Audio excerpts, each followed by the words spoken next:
Olá, pessoal, tudo bem com vocês? Vamos a mais uma aula de educação musical e dando continuidade ao conteúdo. Geralmente eu gosto de antecipar, né, para que as pessoas possam estudar melhor para as avaliações, antecipar suas atividades. Então eu já vou, desde já, entrar na unidade 4 do nosso guia de estudos. Então eu vou falar um pouquinho sobre o EJA e um pouquinho sobre a educação indígena. Não dá para falar sobre tudo, né, que tem lá de dicas com relação aos tipos de educação musical que a gente possa vir a ministrar, né? A pessoa pode pegar um projeto do Quilombola, não dá para falar de tudo. Então, eu escolhi 2 temas que eu acho bem interessantes e pertinentes. Um é o EJA, que eu acho que é um projeto um pouco complicado, às vezes, pela diversidade de faixa etária, e a educação indígena, porque eu achei interessante o material, e vou mostrar para vocês, inclusive, a parte de música e de instrumentação também, de instrumentos musicais, tá? A educação de jovens e adultos no Brasil, ela passa a se constituir uma modalidade de ensino, tendo diretrizes curriculares nacionais regulamentadas pelo Conselho Nacional de Educação através da aprovação do parecer número 11 de maio de 2000. Então, ela é reconhecida textualmente como uma dívida social não reparada para com os que não tiveram acesso e nem domínio da escrita e leitura, né? É claro que tem aula de várias disciplinas, mas eles vão focar no principal, que seria a escrita, a leitura e fazer conta, digamos assim, né? Escrever, ler e um pouco de conta de matemática para que as pessoas possam se virar melhor na sociedade, para que elas possam conseguir um bom emprego. Então, o EJA, ele veio, entre aspas, né, para reparar essa questão da desigualdade social, mas também por pessoas que, por um motivo pessoal, ou até mesmo, né, por falta de incentivo, abandonaram seus estudos por um período e acabaram depois tendo que retornar para conseguir, né, se formar, ter um diploma.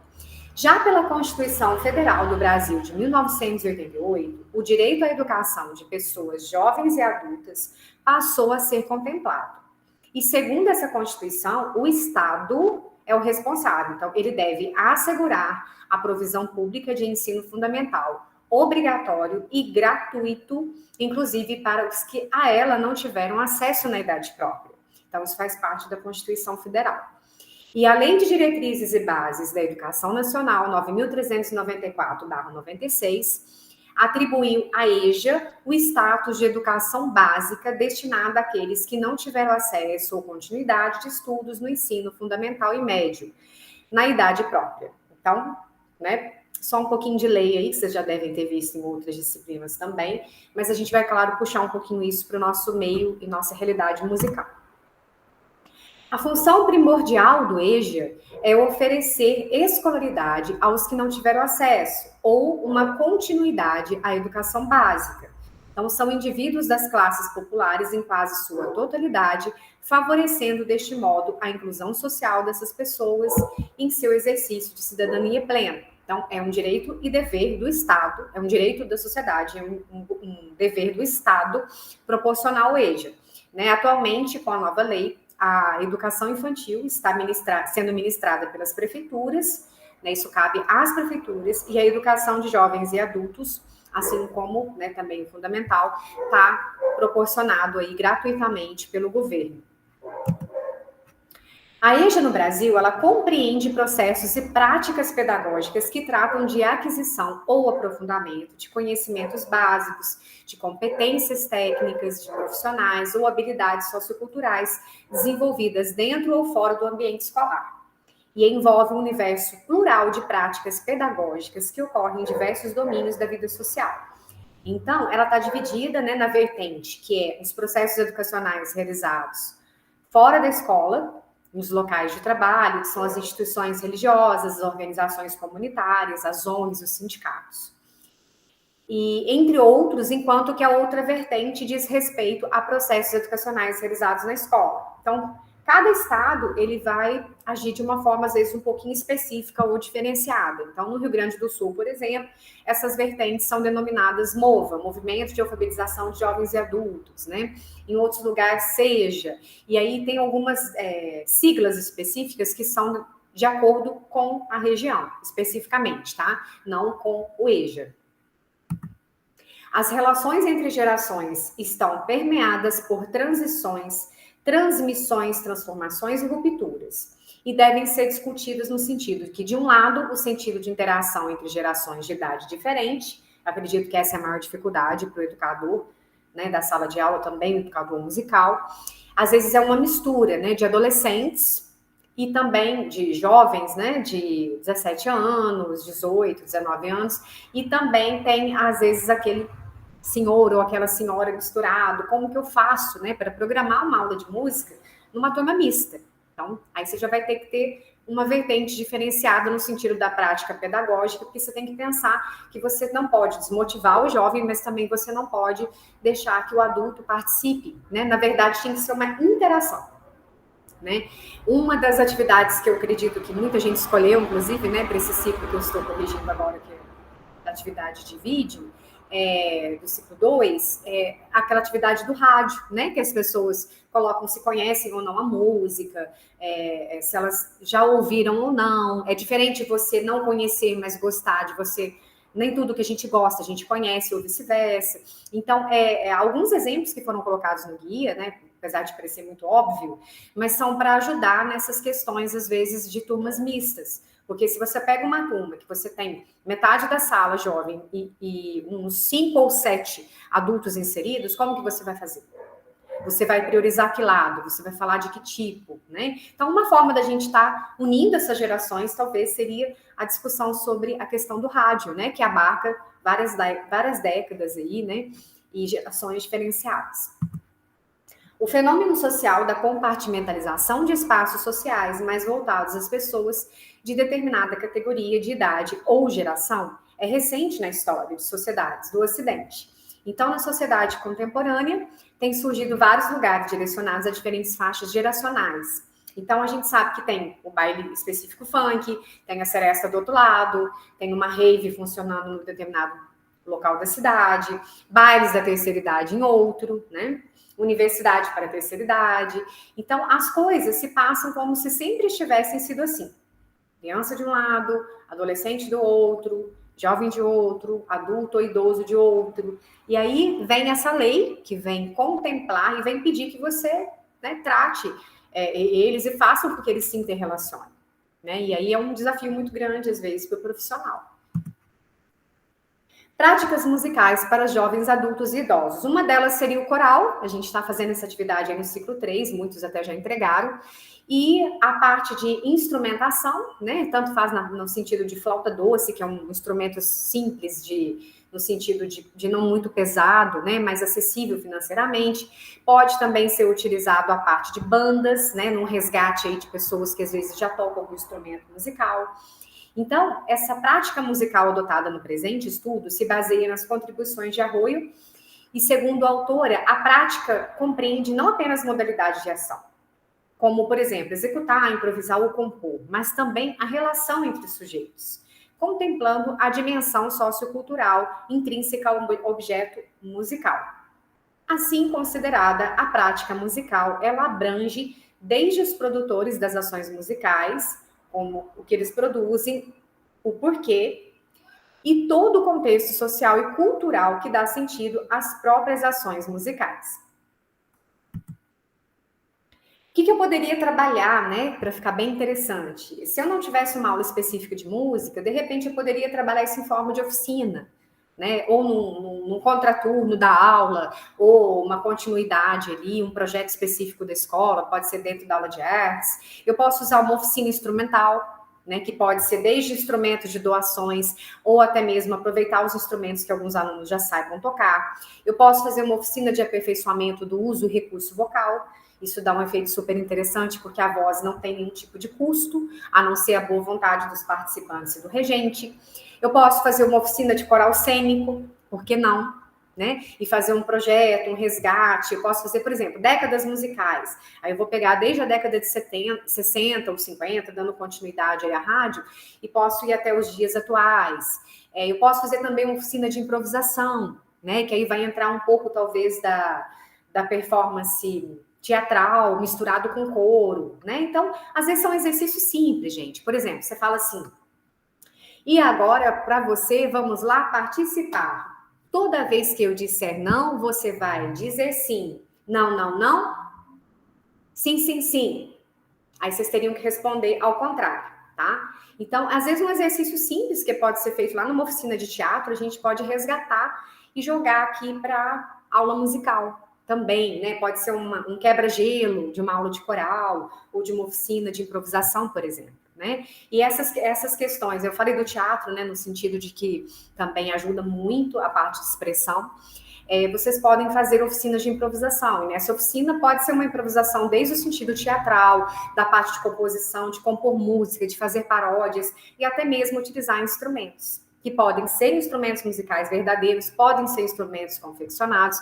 Então, é uma gama muito grande que a gente pode pensar e, de repente, né, ficar atento aí. A gente pode também fazer dessa forma que eu falei, né, de antagonismo, né, para ver se eles estão prestando atenção, ou bater palma junto comigo sem combinar.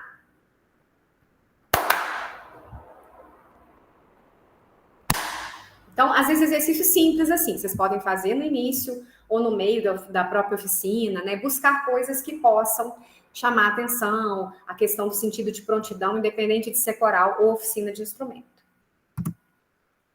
O repertório nas aulas e oficinas, no contexto do EJA, né, para lidar com a pluralidade de práticas musicais dos estudantes de distintas gerações, se faz necessário romper com homogeneizações e hierarquias entre mundos, gostos, identidade musical e assumir os estudantes como seres culturalmente identificados, e é a diferença que possibilita o exercício de alteridade entre sujeitos. Isso na música talvez seja um pouquinho mais fácil, né? A gente vai buscar gostos musicais muito diversificados, ou talvez não, talvez alguns dos alunos possam ter a lembrança aí de uma música que a avó gostava, que a mãe gosta, né, que a própria família ouve. Então, dependendo da forma que você fizer e elaborar esse projeto, esse repertório, essa oficina, eles vão estar motivados ou não, independente, né, das gerações serem tão diferentes, a estar participando aí, cantando ou, né, fazendo pesquisas. Aquilo que era considerado jovem envelheceu, mas sem afastar, pois continua a ser visto como jovem. Os novos adolescentes. O caso da música rock é exemplar, mas nem de longe um único desse sentido. Qualquer concerto de um grupo, como os Rolling Stones, né, só para citar um caso conhecido, sempre vai atrair, né, não importa se nos anos 60, 70, 80 ou 90, uma plateia também adolescente, que é o que nós falamos, a música tem essa particularidade, né, de unir gerações. Então, se o filho ouve, que o pai ouve, que o avô ouvia, ele pode estar unindo gerações ali num único show, né? Então, a plateia dos anos 90 mistura pessoas de 13 com de 50, com de 60. E quem está no palco, apesar de continuar sendo um símbolo jovem, já tem cabelo branco, né? Já é grisalho, os melhores solos de guitarra. Então, essa promiscuidade intergeracional cria dificuldades que em outras épocas eram menos claras, mas não existentes. Para se tentar identificar os jovens a partir de determinado padrão de consumo. Então, por exemplo, o consumo do rock, ou o pertencimento a determinados grupos, né? A gente tem aquele grupo, é o grupo de roqueiro. Aquele ali é o grupo do sertanejo, né? Ou investimento em determinados signos, né? O rock como a nossa música, detestada por nossos pais. Então, assim, a gente pegou o rock como exemplo porque ele ainda une muitas gerações, mas isso também não quer dizer que outros gêneros musicais também não tenham essa particularidade, tá? Foi só um exemplo. A educação de jovens e adultos, ela é um campo fértil para o debate intergeracional, porque se trata de um espaço escolar socialmente mais heterogêneo do ponto de vista das idades dos estudantes. E através das experiências, né, essas diferenças explícitas ou ocultas desse convívio, uma relação de sociabilidade se constrói ao redor da música nesse cenário. Isso vai depender da forma que o professor estiver passando, é claro. Então, eu tirei algumas coisas, tá, gente, dessa tese aí, Música na Educação de Jovens e Adultos, um estudo sobre práticas musicais entre gerações. Se alguém tiver interesse, depois é só baixar o documento completo, vocês vão ver outras questões da pesquisa. Agora vamos passar para a questão indígena, né? No caso, né, dessa referência, a gente vai perceber que, vamos supor que você pegue umas aulas numa região onde grande parte desses alunos vieram de uma tribo indígena, né? O que que eu vou fazer, como que eu vou trabalhar? Tem condições da música, da educação musical estar inserida? Tem. Né? A gente vai ter que unir os dois mundos, que às vezes nem sempre são tão diferentes, em alguns aspectos, principalmente no fato de instrumentação, né? E você vai viver muito do meio deles. Então, vocês vão ver que é uma coisa um pouco mais no sentido de história, né? Tem aquela coisa cultural, né? Que é específica deles, tudo muito ritualístico. A consagração, né? Que é feita, é utilizado em determinado tipo de festa. Foi colocado dentro da casa da moça nova. Então, tem um pajé que no determinado dia faz uma consagração. E é importante que os instrumentos também que são utilizados, eles são diferentes de acordo com os clãs. Então, por exemplo, conforme o clã que a menina faz parte, o instrumento utilizado na cerimônia é diferente.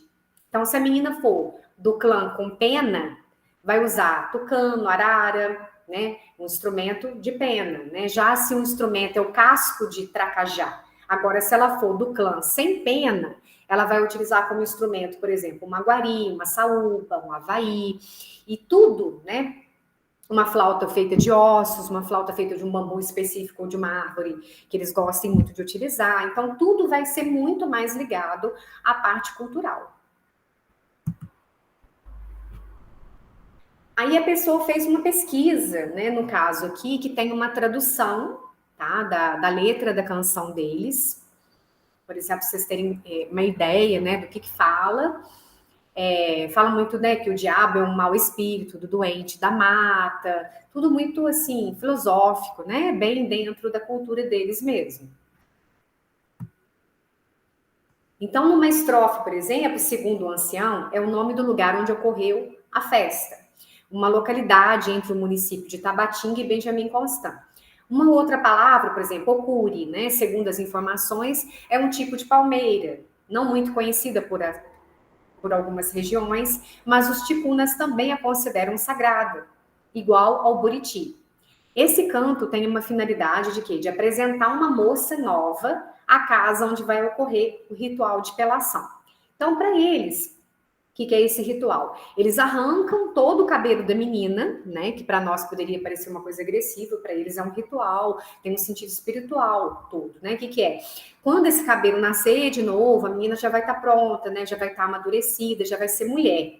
Então, segue, no caso da tese, ele explica com mais calma, né, o motivo de que isso tudo ocorre, é uma coisa bem ritualística mesmo. Então, a função espiritual, ela ainda é muito explícita em algumas regiões, tá? É claro que não estou falando de todas as tribos, tá, gente? Nós estamos falando especificamente dessa aqui.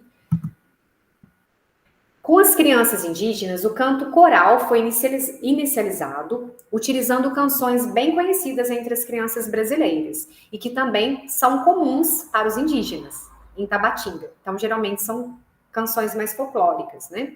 Depois, o educador começou a utilizar canções que estavam mais relacionadas às notas que ele queria trabalhar dentro da escala musical, com a característica do dó fixo. E a técnica do dó fixo utiliza o canto da escala musical partindo da altura fixa da nota dó na extensão de dó médio, da parte central do teclado, e ensinando também a ouvir o movimento e distância entre alguns intervalos, como de segunda, de terça, de quarta. E isso consiste em cantar a altura entre a segunda maior, a segunda, né, a terça maior, e assim por diante, aos poucos foram inserindo os intervalos. Eles utilizaram também canções do nosso cotidiano, no caso aqui foi utilizada a canção Maria Fumaça, da Cecília Cavalieri França, que é uma educadora mineira. A autora utilizada a técnica conhecida como paisagem musical, onde o aluno desenvolve a percepção relacionando o som ao desenho e exige mais atenção e concentração. Então, se tem um desenho de uma montanha, significa que o som está subindo ou que o som está descendo em determinada parte do desenho. Então, as notas da canção correspondente são sol, lá, si, dó, ré, dó, si, lá, sol, porque faz o desenho no sentido mesmo da montanha.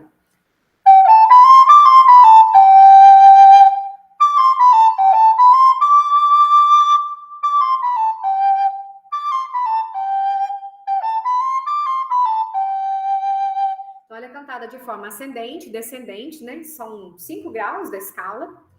Esses intervalos são cantados sem nominação. Vocês podem usar, por exemplo, um vocábulo, né?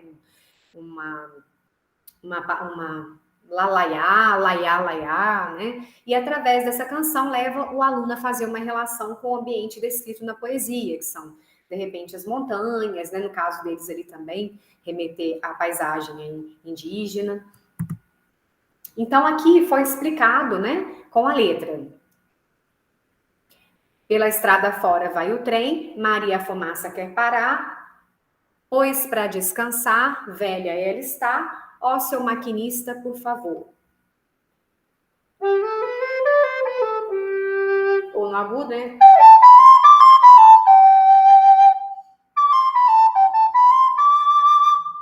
Pela estrada fora vai o trem, Maria Fumaça quer parar, pois para descansar, velha ela está, ó seu maquinista, por favor. Ficou um tom meio alto, geralmente no original, pelo menos da Cecília, eles cantam em dó, tá, gente? Mas o autor aqui utilizou essas notas, no caso, para flauta é maravilhoso, né, que utiliza notas bem de iniciação.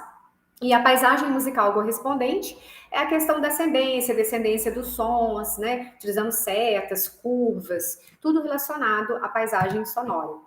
E após o trabalho com essa técnica, eles abordaram, além da questão do canto, a respiração diafragmática, impostação de voz, posição e demais técnicas, dificuldade em pronunciar ou compreender o texto da canção.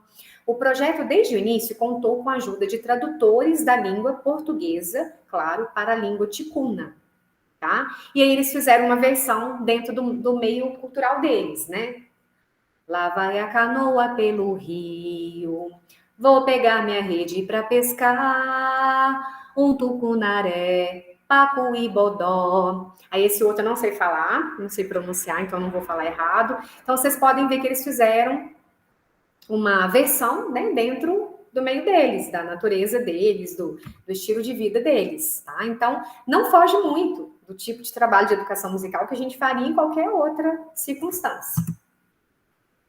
Aí depois tem a música de autor desconhecido, que é Chuva Chovendo.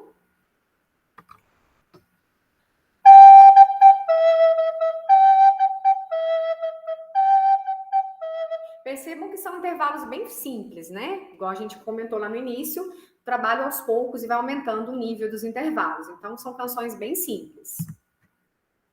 Aí também tem a letra em ticuna e a letra em português, né? Tem o sabiá.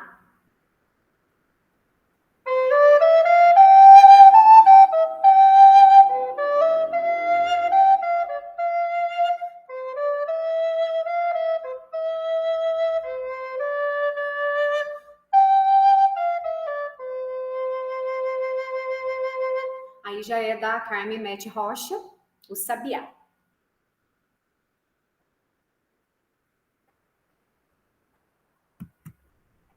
Tem um que chama O Cachorro da Vovó, que a gente é uma canção popular, né, entre a aldeia, bem comum para eles lá. Faz parte do repertório infantil deles. E fala, o cachorro da vovó muito sabido, ele caça na mata, ele caça o veado, ele caça o jacuraru, caça a anta, caça a mocura, caça cachorro, e assim vai. Então percebam que as canções são aproveitadas, canções deles, né? O educador levou um pouco do mundo deles, que é a Cecília Cavalieri também. E quem me apresentou a canção foi um informante chamado Valdir Mendes, diz o autor, que quando ele perguntou, né, de quem que era a canção, ele disse que era dele.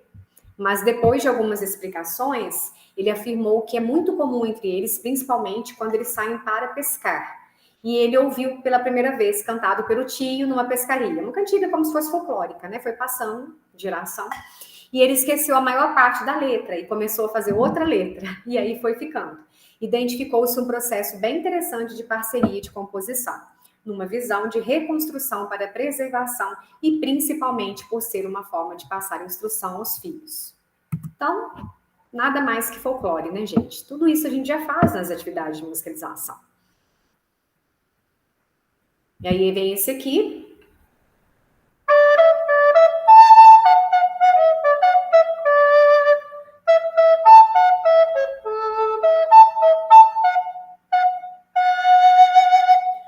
vocês percebam que são canções pequenas, letras curtas e com intervalos também bem influentes, bem simples, né? Aí fala da banda do Bodó, né? Se esconde baratinha. Tu pro macaco é uma delícia. A ova do Bodó a barata vai comer. Tu vai ficar gordinho e o macaco vai te pegar. É uma língua deles também, né? A educação musical, ela leva em conta a leitura do mundo do som, que envolve todos os indivíduos. E construir uma memória auditiva deve levar o ser a uma experiência sonora que, sendo significativa, a levará a uma compreensão, portanto, à aprendizagem. Tá, gente? Foi fonte de pesquisa da prática de educação pela música do povo Maguta. E para finalizar, falando um pouquinho também de instrumento, eu vou postar para vocês, tá?